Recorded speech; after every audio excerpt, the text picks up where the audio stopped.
السلام عليكم. لا تنسوا الاعجاب بالفيديو والاشتراك في القناة تشجيعا لنا لنستمر بنشر المزيد إن شاء الله.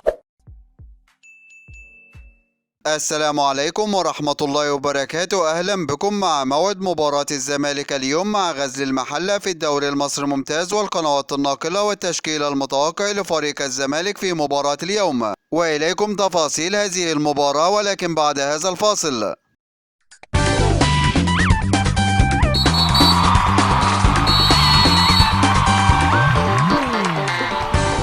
يستعد فريق الزمالك لمواجهة فريق غزل المحلة في مباراة اليوم، وذلك في إطار مواجهة الجولة الثانية والثلاثين من بطولة الدوري المصري الممتاز. وقد انتهت مباراة الدور الأول بين الفريقين بهزيمة فريق الزمالك من فريق غزل المحلة بنتيجة 2-1، ويحتل فريق الزمالك المركز الرابع في جدول ترتيب الدوري المصري برصيد 53 نقطة من 30 مباراة، فاز في 15 مباراة وتعادل في 8 مباريات وهزم في 7 مباريات، ليكون الفارق 12 نقطة بينه وبين فريق الأهلي متصدر جدول الترتيب برصيد 65 نقطة، بينما يحتل فريق غزل المحلة المركز الخامس عشر في جدول ترتيب الدوري المصري برصيد 32 نقطة من 31 مباراة، فاز في 8 مباريات وتعادل في 8 مباريات وهزم في 15 مباراة، ليكون الفارق 21 نقطة بينه وبين فريق الزمالك. ويسعى فريق الزمالك بتحقيق الفوز في هذه المباراة من أجل إسعاد جماهيره وتقليل فارق النقاط بينه وبين أقرب المنافسين. وسوف تنطلق هذه المباراة اليوم الثلاثاء الموافق 27 يونيو 2023 27/6/2023 في تمام الساعة 6:30 مساء بتوقيت تونس والمغرب والجزائر،